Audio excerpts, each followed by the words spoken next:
Reis, capítulo 20, Ezequias adoece. Verso 1 diz: Naqueles dias adoeceu Ezequias de morte, e o profeta Isaías, filho de Amós, veio a ele e lhe disse: Assim diz o Senhor, ordena a tua casa, porque morrerás e não viverás. Vejamos, Deus envia o profeta Isaías para avisar que o tempo de Ezequias tinha chegado, que ele iria morrer. E ali manda ele ordenar a casa, e ordenar a casa significa colocar todas as pendências em ordem, para que o sucessor não tivesse nenhum problema. Então colocar a casa em ordem, simplesmente ajustar tudo e deixar em condições para o sucessor, ou seja, para o rei que viria após ele, no caso, o seu próprio filho. Então no 2 diz assim: Então virou o rosto para a parede e orou ao Senhor, dizendo: Ah, Senhor, ser servido de te lembrar de que andei diante de ti em verdade com o coração perfeito, e fiz o que era reto aos teus olhos. E chorou Ezequias muitíssimo. Vejamos, aqui após o Ezequias receber a notícia de sua morte, ele virou para a parede, orou e clamou. E o que acontece? Deus, ele ouve a oração de Ezequias, de forma que no verso 4 diz assim: Sucedeu, pois, que não havendo Isaías ainda saído do meio do pátio, veio a ele a palavra do Senhor, dizendo: Volta e dize a Ezequias, chefe do meu povo: Assim diz o Senhor, Deus de Davi, teu pai: Ouvi a tua oração e vi as tuas lágrimas. Eis que eu te sararei. Ao terceiro dia subirás à casa do Senhor. Vejamos, após a oração de Ezequias, Deus, ele muda a sua posição em relação a ele e vai acrescentar a Ezequias 15 anos de vida. Então ele fala ao profeta Isaías, que ainda estava no pátio, para voltar e dizer que Deus ouviu a oração dele. Qual é o detalhe a ser abordado aqui? É porque sempre que nós falamos em oração, existem duas situações bem objetivas, nesse sentido que nós falamos. Existe aquela palavra que vem de Deus, que não vai mudar. Quando é uma questão de sentença, não tem mudança. E tem aquela palavra que vem de forma circunstancial. No caso aqui não era uma sentença, porque assim que Ezequias orou, Deus mudou a sua posição em relação a ele e vai acrescentar 15 anos de vida ao rei. Mas quando a situação era irreversível, como no caso de Davi, no episódio lá de Batseba, que o menino, filho, Deus falou que morreria, e você percebe que Davi jejuou, orou, 7 dias jogado na terra, e mesmo assim não mudou a vontade de Deus, porque ali era uma sentença sem condição de mudança. Já nesse caso aqui, foi uma posição colocada que mediante a oração de Ezequias houve uma mudança de Deus na posição final, ou seja, era uma situação circunstancial. Outro ponto que geralmente se comenta muito é o porquê Deus mudar a posição depois da oração. Muitos falam, ele tinha um pecado grave, alguma coisa grave. Bom, aqui não fala claramente, mas o certo é, se havia alguma coisa comprometedora em relação a Ezequias, em forma de procedimento, no momento que ele orou, automaticamente Deus o perdoou. Como nós sabemos que na Bíblia há pecados que são para a morte, e esse diz claramente não adianta orar, então não seria o caso aqui. E há pecados que na verdade, não são para a morte. Então, o que nós entendemos aqui é que através da oração de Ezequias, Deus concede uma mudança para ele, porque era uma questão circunstancial e não definitiva. O profeta Isaías volta e diz: você vai ganhar 15 anos, está aqui no 6, e acrescentarei aos teus dias 15 anos, e das mãos dos reis da Síria te livrarei. Quer dizer, ele ainda viveria 15 anos e não seria afligido pelo rei da Assíria, que era o principal opositor de Judá naquele contexto, naquela época. A ti e a esta cidade terá proteção, e ampararei esta cidade por amor de mim, porque é a cidade de Deus, cidade santa, e por amor de Davi, meu servo. Então ele diz claramente: olha, eu vou proteger essa cidade e não vai haver malefício. E detalhe, se Ezequias morresse esses 15 anos antes, o filho dele assumiria também antes, que seria o Manassés. E Manassés seria grande transgressor como foi. E aí nós entenderíamos o quê? Que a Assíria realmente viria, mas com o Ezequias continuando na sua virtude, o reino estaria a salvo pelo menos mais 15 anos. Verso 7. Disse mais Isaías: tomai uma pasta de figos, e a tomaram e a puseram sobre a chaga, e ele sarou. Por quê? A pasta de figos era uma forma medicinal da época. Então, a cura, o milagre viria de Deus, mas ele teria que exercer toda a medicina da época. Nós temos no estudo até paralelo, quem é estudante do seminário sabe, nós temos 3 formas de cura. Nós temos a cura sobrenatural, aquela que é uma cura que vem por uma atuação direta de Deus, cura divina direta. Você tem a cura medicinal, que vem através da medicina, dos medicamentos. E nós temos a cura orgânica. A cura orgânica é aquela que vem através do próprio organismo que reage. Mas de uma forma ou de outra, as 3 opções dependem de um aval, de um posicionamento de Deus. Então aqui, Deus diz que ele vai ser curado, mas ele teve que exercer a medicina da época, colocando o emplasto sobre a ferida, até que sarasse. 8. E Ezequias disse a Isaías: qual é o sinal de que o Senhor me sarará e de que ao 3º dia subirei à casa do Senhor? Subir à casa do Senhor é ir ao templo, e o templo ficava em anexo ao palácio. E quando fala em subir, é porque você sairia do mais baixo, do patamar mais baixo, para o patamar mais alto, que era o templo em anexo com o palácio. Mas o Ezequias, ele pede um sinal. Isso era muito comum na antiguidade. Pedir sinal era pedir uma confirmação de Deus. Verso 9. E disse Isaías: isto te será por sinal da parte do Senhor, de que o Senhor cumprirá a palavra que disse: adiantar-se-á a sombra 10 graus, ou voltará 10 graus atrás?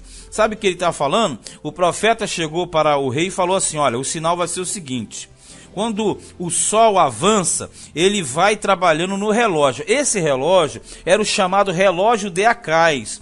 O relógio de Acais, ele trabalhava em cima de degraus, que à medida que o sol ia avançando, a sombra também ia avançando. Então, quando ele fala do relógio de Acais, era justamente ele avançar, ou seja, ocupar mais degraus, ou ele retroceder. Aí o Ezequias responde o seguinte no 10. Então, disse Ezequias: é fácil que a sombra decline 10 graus, tipo assim, é fácil que ela decline, no caso de quê? De avançar. Aí ele diz assim: não aconteça isso, mas volte a sombra 10 graus. Você consegue entender? Ele está dizendo o seguinte: se o tempo avançar, não se percebe muito. Mas se ele retroceder, aí sim dá para perceber. E voltar 10 graus seria o equivalente a voltar 10 degraus. Porque a palavra degrau, ela já qualifica o quê? De grau em grau.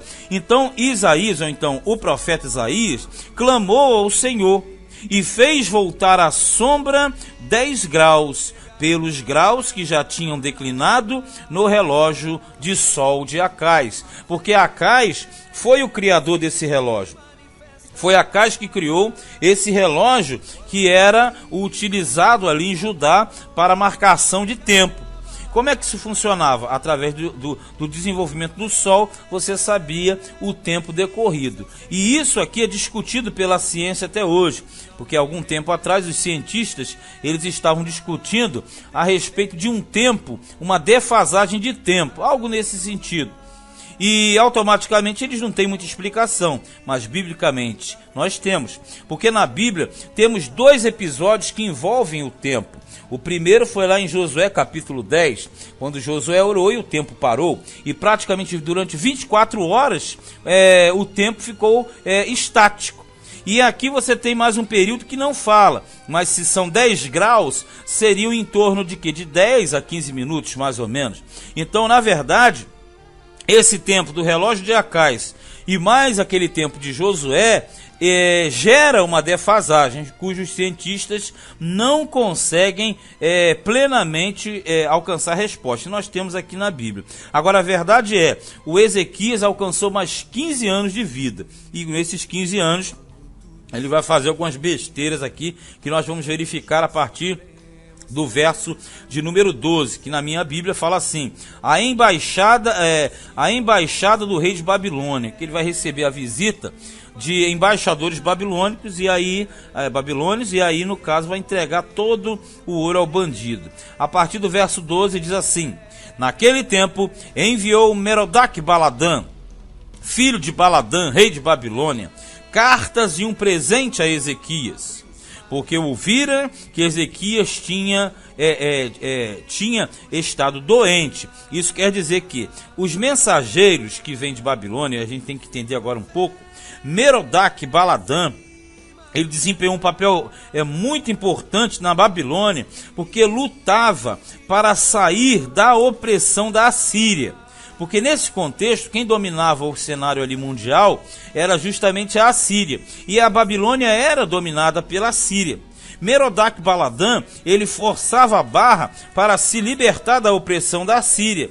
Então justamente ele envia mensageiros a Ezequias. Aqui no 13 diz: e Ezequias lhes deu ouvidos e lhe mostrou toda a casa de seu tesouro, a prata e o ouro e as especiarias e os melhores ungüentos, e a sua casa de armas e tudo quanto se achou nos seus tesouros. Coisa nenhuma houve que lhes não mostrasse, nem em sua casa, nem em todo o seu domínio. Vamos entender. Quando Merodach-Baladã ele envia os mensageiros a Ezequias, na verdade ele queria o quê? Ele queria fortalecer a resistência contra a Síria.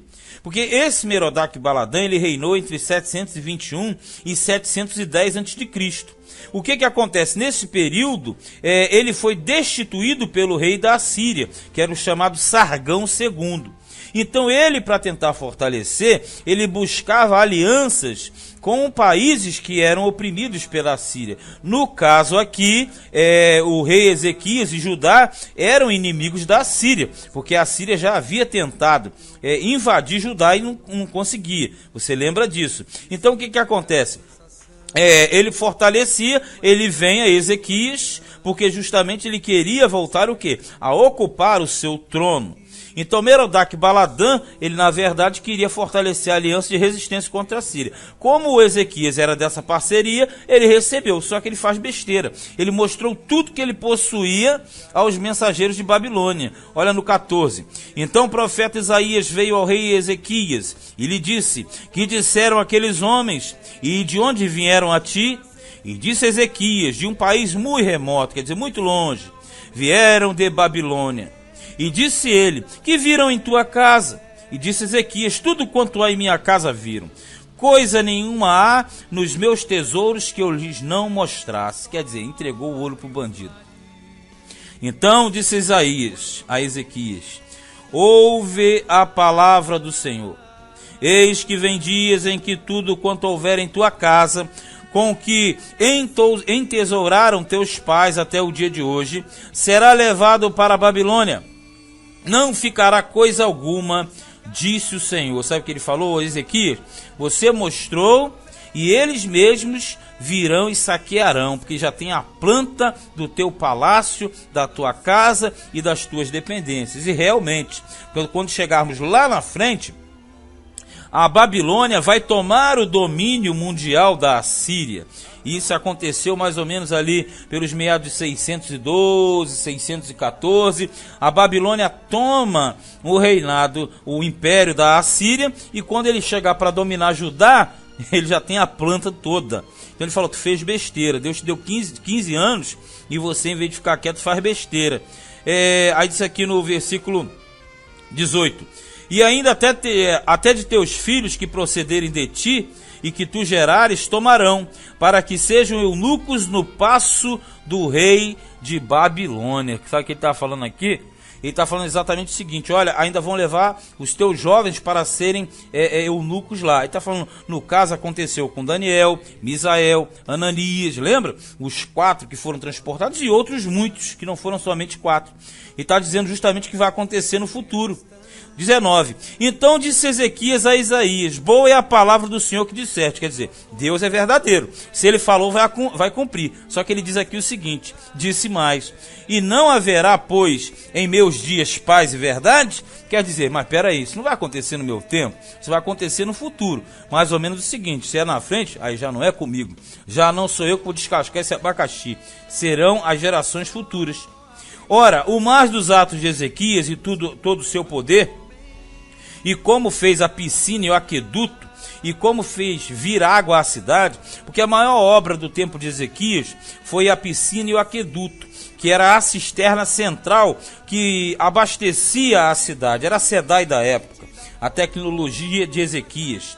Porventura não estão escritos no livro das crônicas dos reis de Judá? Sim, quando nós lermos as crônicas, encontraremos mais histórias sobre ele. E Ezequias dormiu com seus pais, quer dizer, morreu, e Manassés, seu filho, reinou em seu lugar. Aí a porca vai torcer o rabo, como diz os antigos, porque Manassés vai ser simplesmente o pior rei de Israel, juntando os dois.